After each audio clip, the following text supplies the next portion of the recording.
Let's go, it's time, Shri Rahul Gandhi!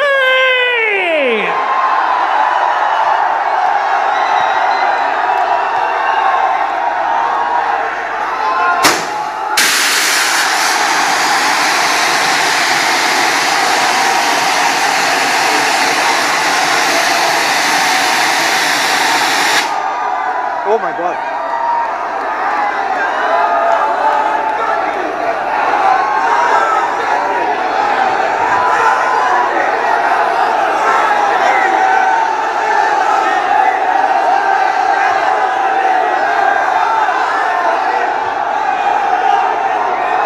कितना प्यार करते हो और जोर से बताओ आवाज के साथ, come on. Hello,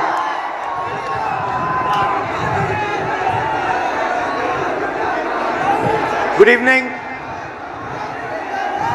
How is everybody? All well?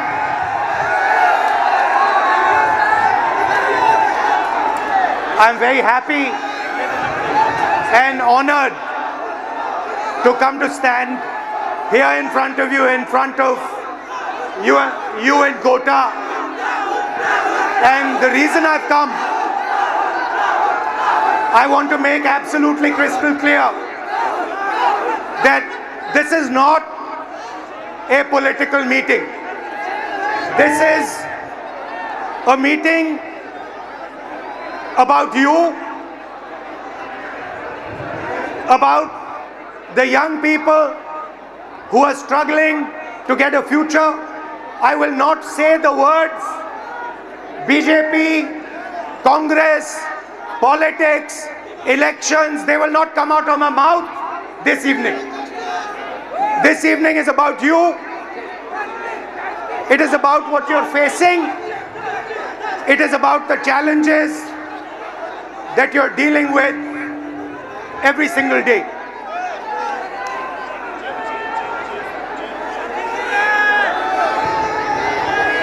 Some time back, I walked from Kanyakumari to Kashmir. 4,000 kilometers रास्ते में आप जैसे लाखों युवाओं से मैं मिला, हजारों युवाओं से मेरी बात हुई, डिस्कशन हुआ, और मेरा एक ही सवाल होता था, आप क्या करना चाहते हो? मुझे 5 जवाब मिलते थे, छठा जवाब नहीं मिलता था।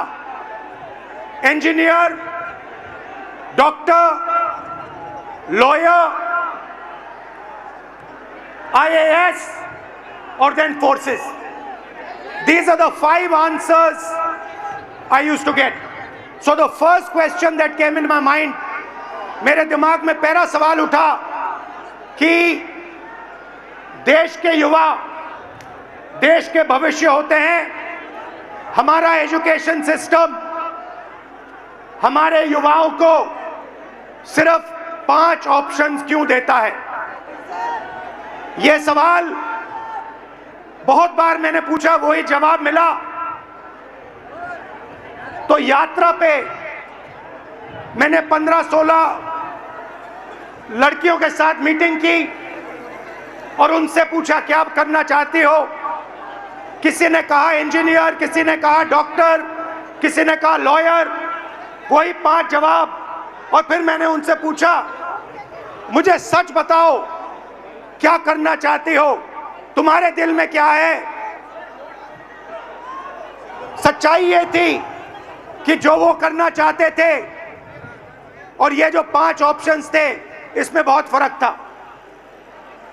कोई ऑथर बनना चाहती थी, कोई डांसर बनना चाहती थी, कोई एस्ट्रोनॉट बनना चाहती थी। फिर मैंने एक टेस्ट किया। मैंने उन्हीं लड़कियों से एक सवाल पूछा, आप में से कितनी लड़कियां पायलट बनना चाहती हैं? एक भी लड़की ने हाँ नहीं कहा। वहां पे चीफ मिनिस्टर का हेलीकॉप्टर था। मैंने हेलीकॉप्टर पायलट से कहा, 5-6 लड़कियों को आप हेलीकॉप्टर में ले जाइए, जॉय राइड कराइए, कॉकपिट दिखाइए। फ्लाइट हुई,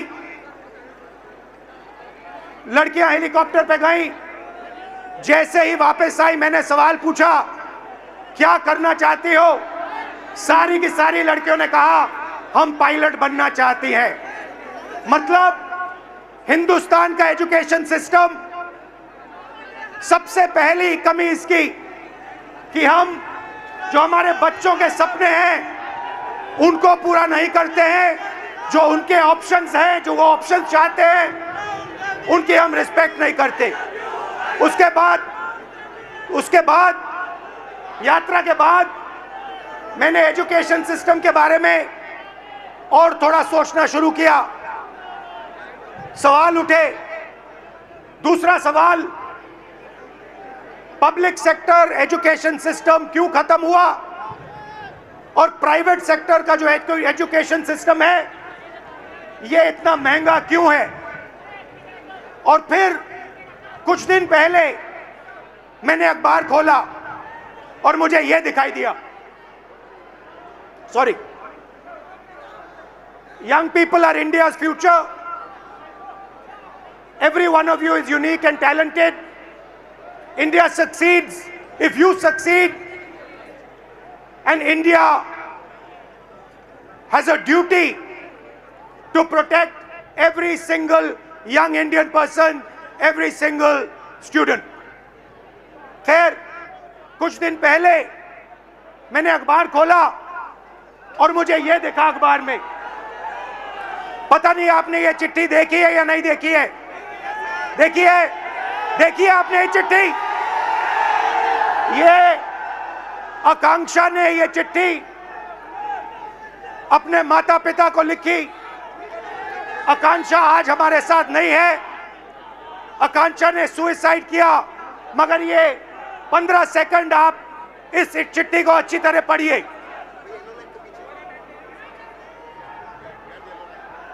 ये आकांक्षा डॉक्टर बनना चाहती थी। इनके पिता से कुछ दिन पहले मेरी बात हुई। पैरालाइज्ड हैं, कर्ज लिया। आकांक्षा का नीट का पेपर लीक हुआ और आकांक्षा कहती है, लास्ट लाइन में आपके लिए पढ़ूंगा, सॉरी मम्मी पापा, मैंने सब बर्बाद कर दिया आप दोनों का। मैंने सब बर्बाद कर दिया आप दोनों का। सच्चाई ये है कि ये आकांक्षा की गलती नहीं थी। ये आकांक्षा के माता पिता की गलती नहीं थी। ये एजुकेशन सिस्टम की गलती थी।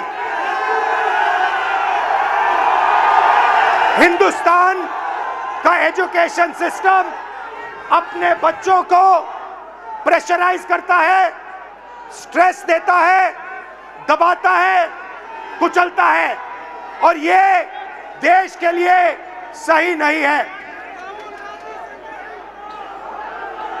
मैं चाहता हूं कि हम सब एक साथ मिलकर we work together to ensure that no student in this crowd, no student in this country ever feels what this young lady felt, ever feels the desire to kill themselves. That is what this meeting is about. This meeting is not a political meeting. It is about discussing India's education system, what is wrong with India's education system, what needs to be corrected in India's education system. Whatever I'm going to present here is based on data, and I'm absolutely sure, 100% sure, that every single political party, every single leader in India will accept what we are saying here. There is nothing in this presentation that anybody in India will not accept. Every single student will accept what I am going to say here because it is the truth, 100% the truth. Next. This dot, ये जो बिंदु है, This dot represents one student. On this screen, this dot represents one student. There are about 3,000 students in this meeting. I want a student who's studying for NEET, student who's studying for UPSC, student who's studying for IIT to come to the stage.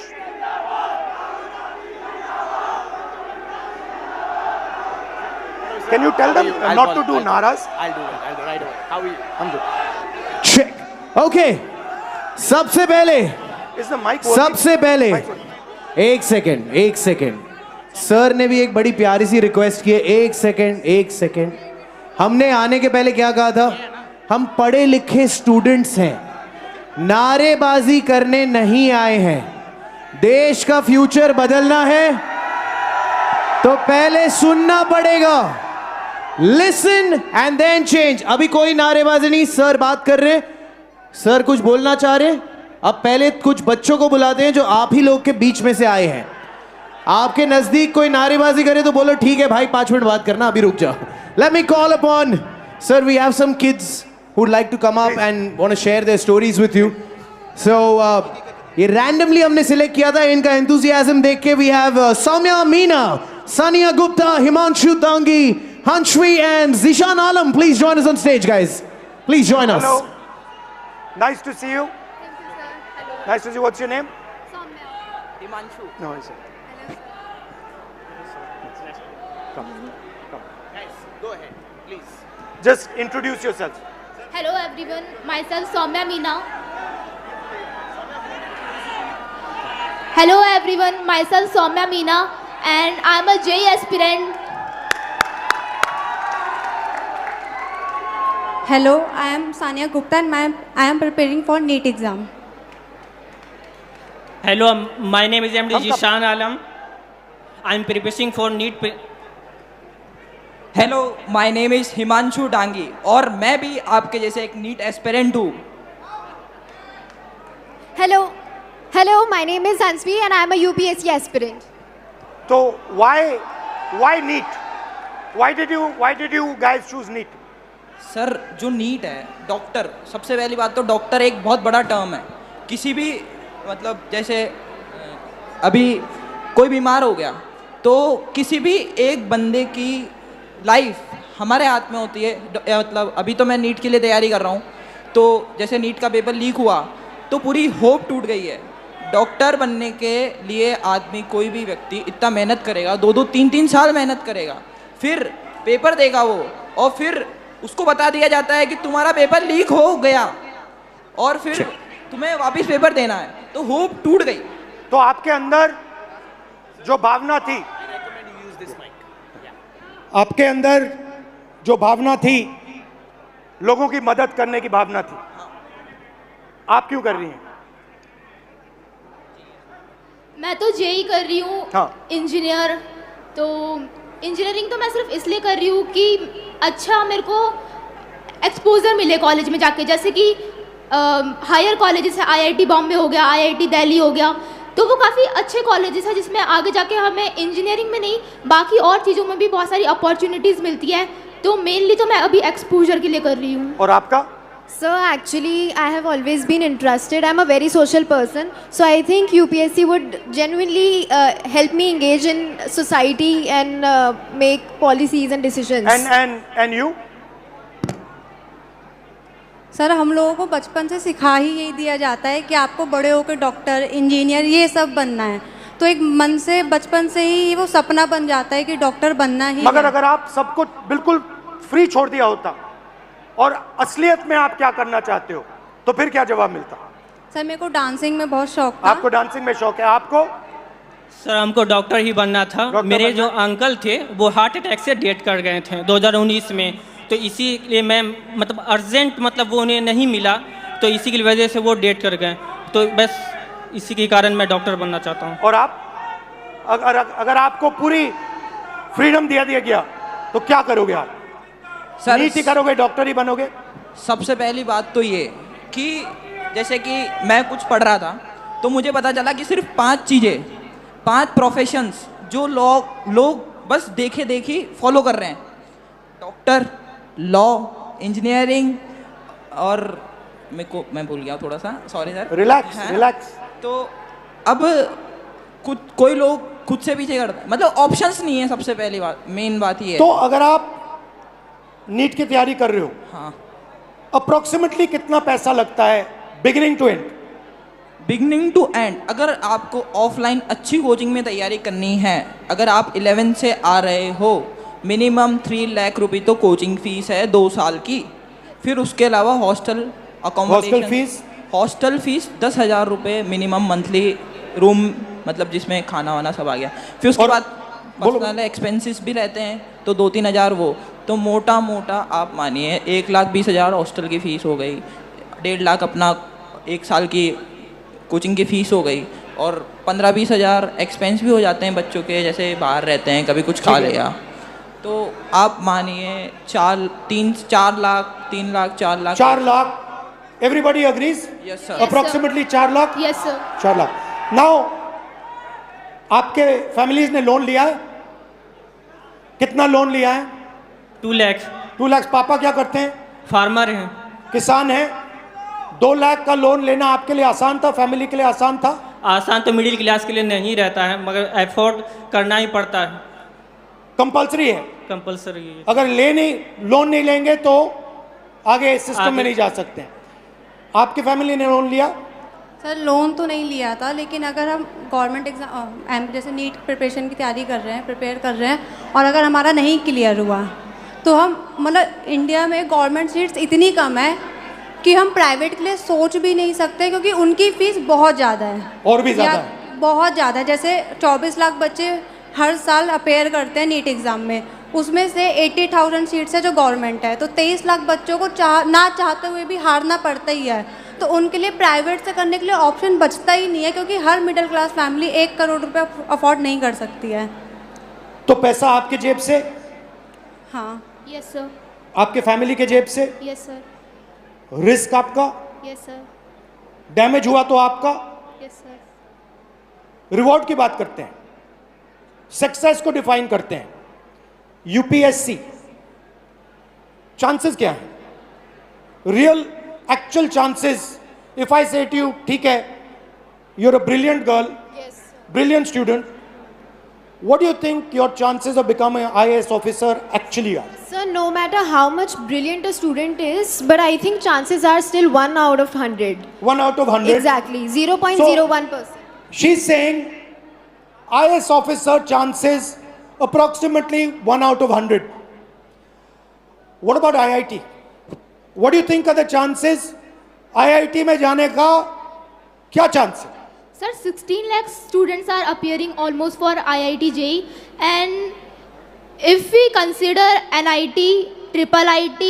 No, IIT, because Okay. you want IAS, you want IIT, IIT. you want NEET, doctor. Yes, sir. So IIT, you want to go in there, you want to be an IIT graduate.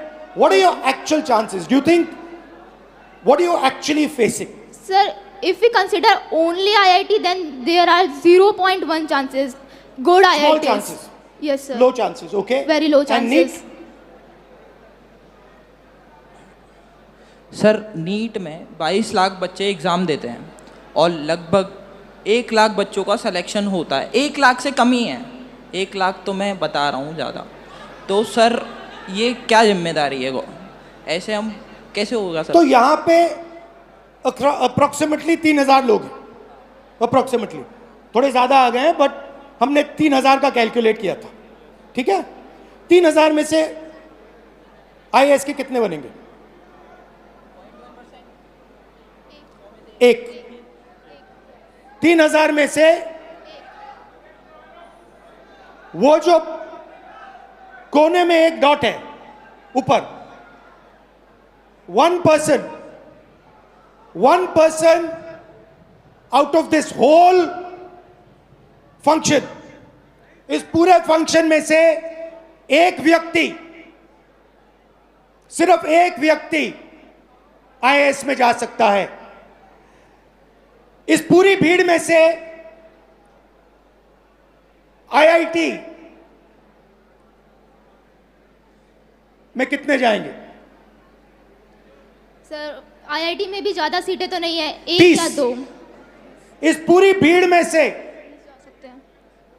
इस पूरी की पूरी भीड़ में से 30 लोग, सिर्फ 30 लोग, मतलब यहां पे जो खड़े हैं वो आईआईटी में जाएंगे। और नीट का दिखा दीजिए, 180 लोग 3000 में से, इस पूरी भीड़ में से 180 लोग नीट में डॉक्टर बनेंगे। These are the odds you are actually facing. You are facing 1 in 3000. You are facing 30 in 3000. You are facing 118 in 3000. And this group of people, these are the best that we have. So you are not competing with ineffective, incompetent people. You are competing with the best in the country, and these are your odds. I think this is a crime. I think this is an insult to every single young person in this country. These are not the odds that our young people should be facing. You are very brave. You are very strong. That's a different matter. But this is stressful, this is unfair, and this is brutal. The Indian education system is a rejection system. It is not a selection system. That is the fact that we are facing. Right? Do you agree with this? Yes, sir. Now, I don't mean to discourage you, because you should dream. And I'm pretty sure that you will succeed. Right? But what I want to tell this country is that you are facing extremely difficult odds. That is why we had the tragedy that we had. This is not the type of stress that we should be putting our children under. And that is really the main message I want to give in this meeting.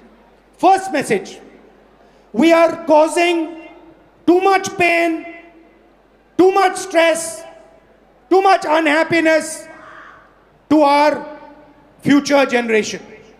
Second message, we are only allowing them to do 5 things. We are not allowing her to become a dancer. We are not allowing him to become an astronaut. We are not allowing her to do something she's passionate about. Now the question arises, why is India only asking its children to do 5 things? And the answer to that question is money.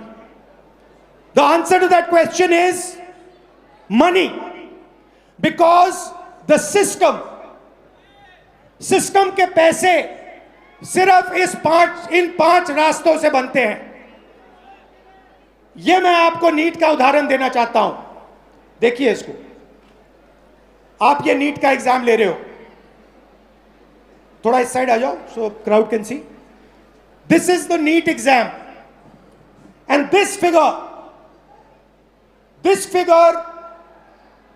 is an insult to this country. This is a crime. Now let me explain. मैं समझाता हूं ये क्या है. इसको आप समझिए. NEET में 22 लाख स्टूडेंट्स एग्जाम लेते हैं. 22 लाख स्टूडेंट्स एग्जाम लेते हैं नीट का. उनकी फैमिलीज में से, आपकी फैमिली में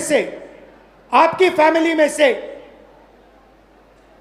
1.32 लाख करोड़ रुपए हर साल लिए जाते हैं.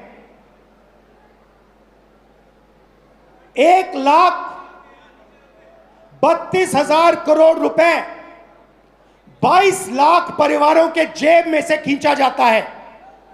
भाई और बहनों, जितना पैसा एक साल में ये 22 लाख लोग देते हैं, उतना ही पैसा हिंदुस्तान की सरकार अपने पूरे के पूरे एजुकेशन बजट में डालती है। 22 लाख लोग एक एग्जाम के लिए एक साल में उतना पैसा देते हैं जितना हिंदुस्तान की सरकार अपने पूरे के पूरे एजुकेशन बजट में डालती है। आप सोचिए इसके बारे में। बट बात यहां नहीं रुकती, बात इससे बहुत आगे जाती है। यह देखिए, 5 सबसे बड़े एग्जाम, यह आपका सपना है। यहां पे जो भी युवा आए हैं, यह आपका सपना है। SSC, UPSC, RRB, JEE, NEET, these are your dreams. 2 crore students take SSC, 5 lakh students UPSC, 3.58 crore students RRB, 15 lakh students JEE, 22 lakh students NEET.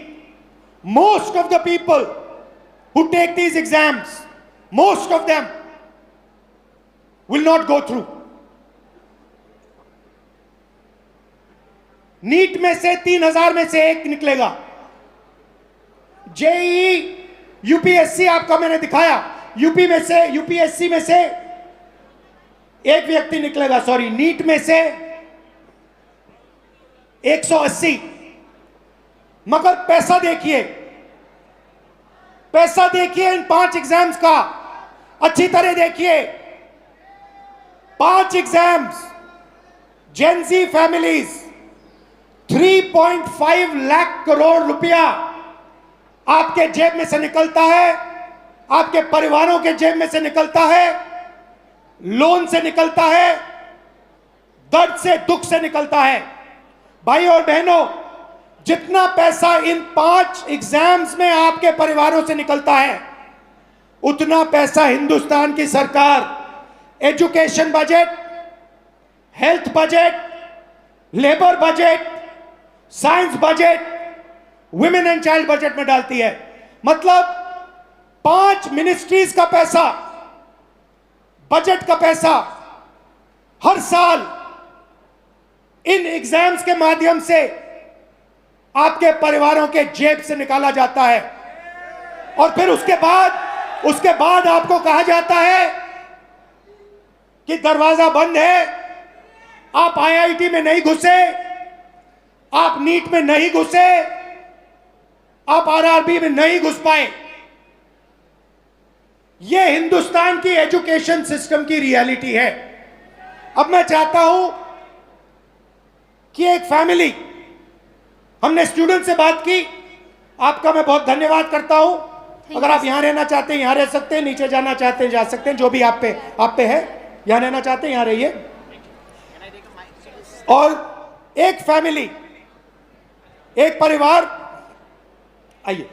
Alright, so हमारे पास यहाँ पर फैमिली के मेंबर्स भी आए हुए हैं। We'd like to invite on stage Bhavna Mahawar, please, and उनके parents Naresh Kumar Mahawar and Parvati Mahawar, please join us on stage. परिवार को थोड़ा स्वागत हो जाए तालियों के साथ। Come on guys, हम सबकी कहानी है ये।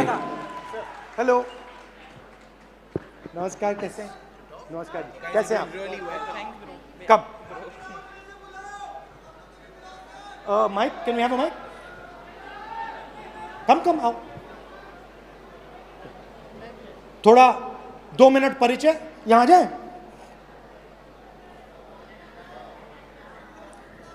हेलो सर, मैं नरेश कुमार महावर। मैं एक प्राइवेट सेक्टर से मेडिकल होलसेल मार्केट में जॉब करता हूं।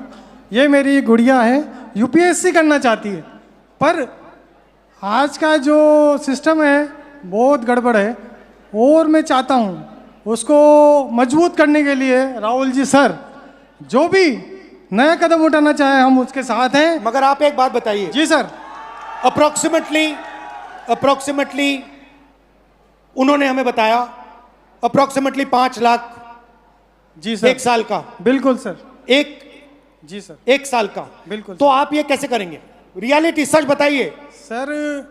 वैसे तो मेरे पास फाइनेंशियल प्रॉब्लम बहुत ज़्यादा बिग है, पर अगर जो मैंने मेरे दम से मेरा घर बनाया है, हो सकता है मैं उसको भी सेल कर दूं, पर मैं मेरा बेटी का सपना साकार करूंगा, ये मेरा दिल से।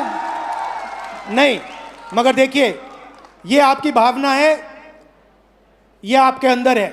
नहीं, ये जब से ये 10th क्लास में पढ़ती थी, तो जब से ही मैंने इसके सपने के साथ मैंने अपना सपना भी साकार करने के लिए सोचा है, और मैं चाहता हूं कि ये ईश्वर मेरा सपना पूरा करे। ईश्वर आपका सपना पूरा करे, ये हम सब चाहते हैं जी सर।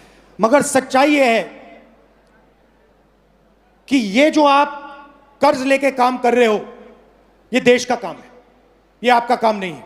देश का काम अपने युवाओं को शिक्षित बनाने का है। आप क्या करना चाहते हैं? सर, माय नेम इज़ भावना महावर और मैं एक यूपीएससी एस्पिरेंट हूँ। जैसा कि 2026 में प्रीलिम्स एग्ज़ाम में हम सब ने देखा है कि किस तरह से लेंथी एग्ज़ाम बनाया गया है, जो एक यूजुअली स्टूडेंट के लिए बहुत टफ रहता है। प्लस वैकेंसीज होती है 1000 और फॉर्म्स आते हैं 15 लाख के आसपास। तो मेरा गवर्नमेंट से ये क्वेश्चन है कि बाकी के स्टूडेंट्स का क्या होगा? 1000 वैकेंसीज में 1000 स्टूडेंट्स सिलेक्ट हो जाते हैं, उसके अलावा जो स्टूडेंट्स हैं उनके लिए भी प्लान बी होना चाहिए। ये मेरी गवर्नमेंट से बट आज हमने रूल बनाया है, गवर्नमेंट से कोई सवाल नहीं होगा, पॉलिटिकल फंक्शन नहीं है। बट मैं आपसे सवाल करता हूं, आपके सामने बहुत बड़ा चैलेंज है। आपके पापा कुर्बानी देने जा रहे हैं, आपके अंदर क्या फीलिंग है? आप कैसे करोगी? डर लगता है? यस, पापा की मम्मी की दोनों की बहुत एक्सपेक्टेशंस है, और मैं पूरी जी जान लगाना चाहूँगी कि पापा मम्मी के साथ मेरा सपना पूरा हो, और मैं इसके लिए पूरी मेहनत करने को तैयार हूँ। बट डर लगता है आपको? कभी डर लगता है, क्योंकि ये जो फ्रॉड्स हो रहे हैं, आज मैंने यूपीएससी का एग्ज़ाम देखा। एक स्टूडेंट जब प्रिपरेशन करता है तो एक पैटर्न होता है, एक सिलेबस होता है, उस हिसाब से प्रिपरेशन करता है। लेकिन अगर रिसेंटली उसका पैटर्न चेंज कर दिया जाए तो स्टूडेंट क्या करेगा? 50 to 56 पेजेस का पेपर होता है, जो 3 आवर्स में करना पॉसिबल नहीं होता है। वैसे ही वैकेंसीज लिमिटेड होती है, तो इसके अलावा स्टूडेंट्स क्या करें फिर? सीट्स लिमिटेड है और पैटर्न इस टाइप के बनाए जा रहे हैं। इस फ्रॉड में स्टूडेंट्स कहाँ जाए? बाकी बचे स्टूडेंट्स का क्या होगा? इसको बदलना चाहिए। ये जो स्ट्रक्चर है, जो सिस्टम है, ये जो प्राइवेटाइज्ड पैसे खींचने का सिस्टम है, 5 एग्जाम्स में आपकी फैमिली जैसी फैमिलीज 5 मिनिस्ट्री के बजट से ज्यादा पैसा देती हैं। इसको बदलना चाहिए। जी बिल्कुल बदलना चाहिए। यही हम सबका लक्ष्य है, आपका भी है, हमारा भी है, इनका भी है। आप कुछ कहना चाहती हैं? जी सर, मैं ये कहना चाहती हूँ, मेरा नाम पार्वती महावर है। हर माँ बाप, जब बच्चा पैदा होता है तब से हर माँ बाप सपना देखते हैं कि उसका बच्चा पढ़ेगा लिखेगा, उसके खुद के भविष्य के साथ साथ वो भी हमारी आर्थिक स्थिति को ठीक करेगा। लेकिन जो आजकल फ्रॉड देखने को मिल रहे हैं तो उससे बहुत डर लगने लग गया है। कुछ बच्चे सुसाइड कर लेते हैं, बहुत से केस देखने को मिलते हैं। आज हमारे अंदर इतना डर है कि बच्चा डिप्रेशन में आके कुछ कर ना ले, तो रात को हम उठ के देखते हैं बच्चे को, मतलब इतनी कच्ची नींद में सोते हैं कि 2-3 बार तो जाके देखना ही है कि बच्चा ठीक तो है ना। तो हमारी तरह हर पेरेंट्स के अंदर ये डर बना हुआ है। तो मैं गवर्नमेंट से रिक्वेस्ट करूँगी कि ना वो हमारी बात को सुने और जो भी समाधान हो उसे निकालें। बहुत बहुत धन्यवाद। Thank you sir. बहुत अच्छा लगा आपसे मिलकर। Thank you sir. बहुत अच्छा लगा। नमस्कार।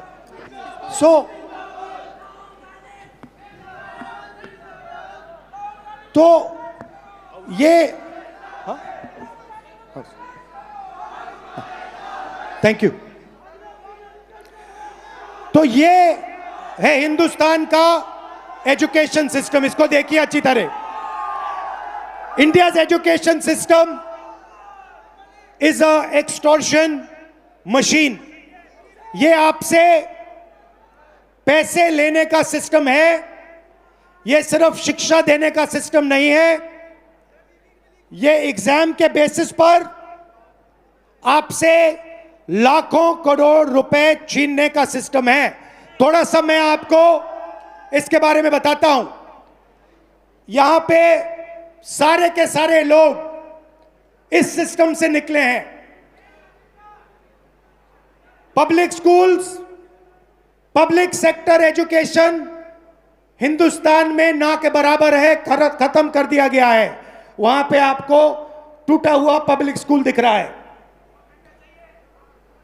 यहां पे प्राइवेट स्कूल है, आप प्राइवेट स्कूल में गए, आपको प्राइवेट स्कूल ने कहा कि देखिए हम ठीक से अपना काम नहीं कर सकते हैं, आपको ट्यूशन की जरूरत होगी।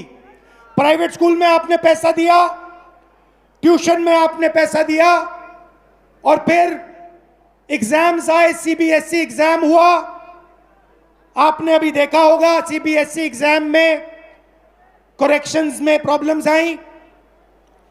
उसके बाद आप आगे बढ़े, कॉलेज की ओर गए, कॉलेज में फिर से रीवैल्यूएशन हुआ। कॉलेज में आप गए, कॉलेज आपसे कहता है ठहरिए, हम अपना काम ठीक से नहीं कर सकते हैं, आपको कोचिंग की जरूरत होगी।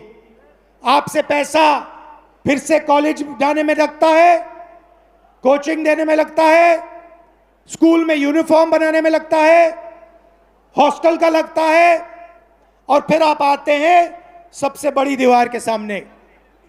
5 एग्जाम, लाखों लाखों करोड़ रुपए आपके जेब से खींचा जाता है, आपके परिवारों के जेब से खींचा जाता है। प्रॉमिस क्या है? प्रॉमिस है 5 लाख रुपए दो, 10 लाख रुपए दो, एग्जाम करो और हम आपको रोजगार देंगे। प्रैक्टिकल बात है। आज स्टेज पे जो लोग आए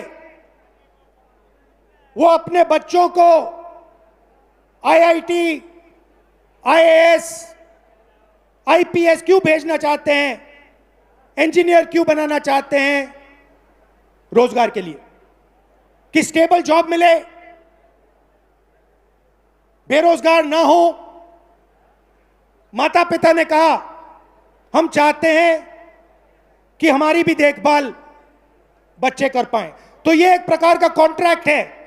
हिंदुस्तान का एजुकेशन सिस्टम आपसे कह रहा है school, college, uniform, tuition, books, ये सब आप दोगे, लाखों करोड़ रुपए आपके जेब से निकलेगा, और फिर आपको हम स्किल्स देंगे और रोजगार देंगे।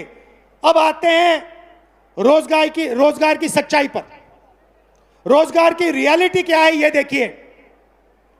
इस सिस्टम में, और इस बात को अच्छी तरह समझिए, इस सिस्टम में अगर 1000 बच्चे जाते हैं, घुसते हैं, तो 1000 में से सिर्फ 12 बच्चों को,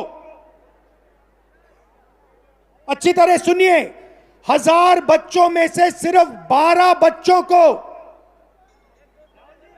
रोजगार,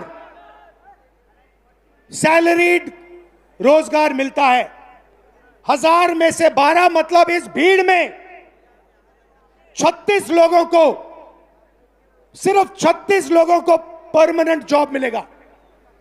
दूसरे नंबर देखिए, तकरीबन 300 लोग बेरोजगार रहेंगे, वो काम नहीं करेंगे, उनके लिए कर्जा, नशा, ये लाइन है।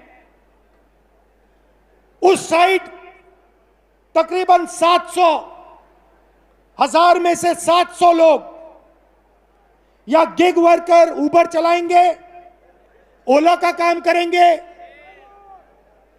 या फिर मनरेगा का काम करेंगे, इनफॉर्मल सेक्टर में काम करेंगे, सेल्फ एम्प्लॉयमेंट होगा, कुली का काम करेंगे। तो 2 झूठ बोले जा रहे हैं। पहला झूठ कि ये शिक्षा का सिस्टम है, ये शिक्षा का सिस्टम नहीं है, ये एक्सटॉर्शन का, पैसे लेने का सिस्टम है। और दूसरा झूठ, शिक्षा के बाद आपको रोजगार मिलेगा, नहीं मिलेगा। 1000 में से 12, इस भीड़ में से 36 लोगों को, सिर्फ 36 लोगों को ग्रेजुएट सैलरीड जॉब मिलेगा। और ये सुनिए, सबसे मजेदार आंकड़ा सुनिए, यहां पे आईआईटी जो ग्रेजुएट्स आए, सॉरी जो आईआईटी का एग्जाम ले रहे हैं, ये सुनिए, हिंदुस्तान में 100 इंजीनियर्स में से आज, अगर हिंदुस्तान में से इंजीनियर्स को आप देखें तो 100 इंजीनियर्स में से 80 इंजीनियर्स बेरोजगार हैं। तो हमारा कहना क्या है, हम अभी आज राजनीतिक बात नहीं कर रहा हूं, मैं हिंदुस्तान के भविष्य की बात कर रहा हूं, आपके भविष्य की बात कर रहा हूं, आपके फ्यूचर की बात कर रहा हूं, देश के फ्यूचर की बात कर रहा हूं।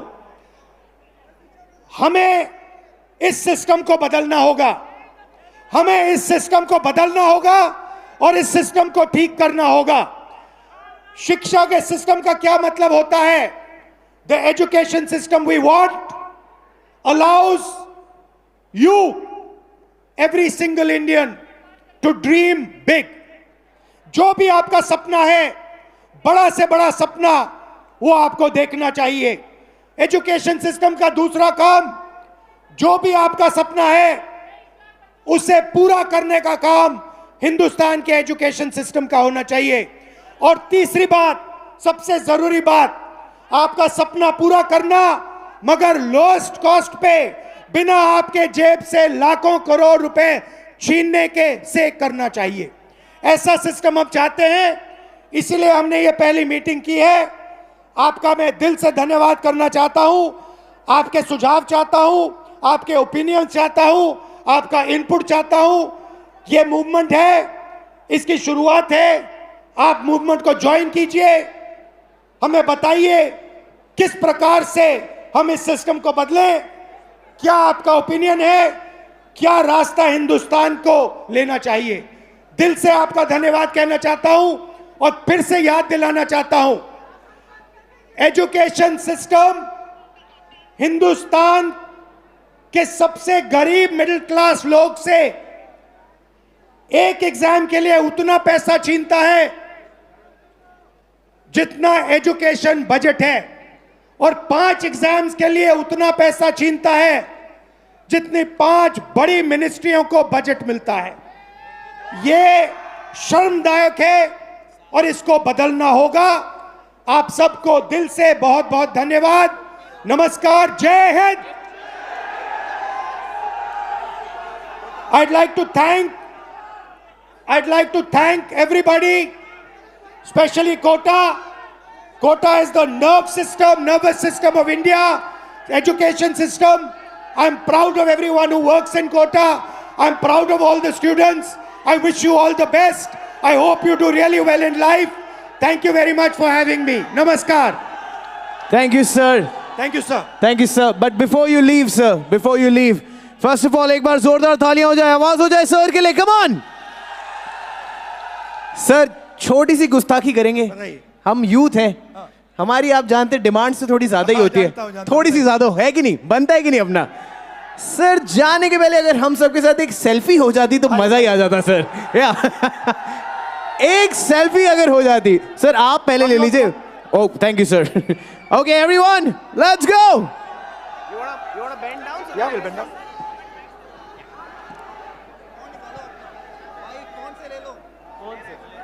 फोन से ले लो।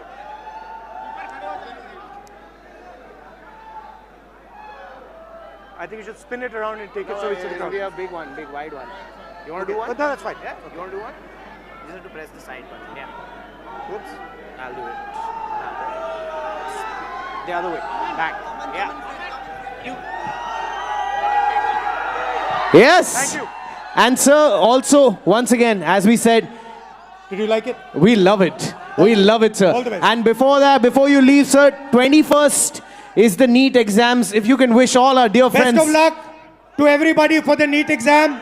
I hope you all do well and serve India. Thank you. Love you. Thank you, sir. And this is from the youth, a shake hand and a high five to you, sir. We love you. Thank you so much, sir. Thank you. Everybody make some noise for Shri Rahul Gandhi.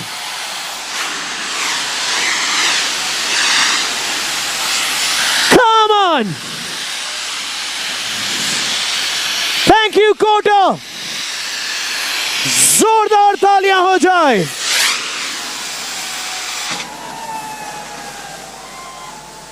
Thank you so much, Kota. To all the students, to everybody. ये हुई ना बात, ये हुई ना बात.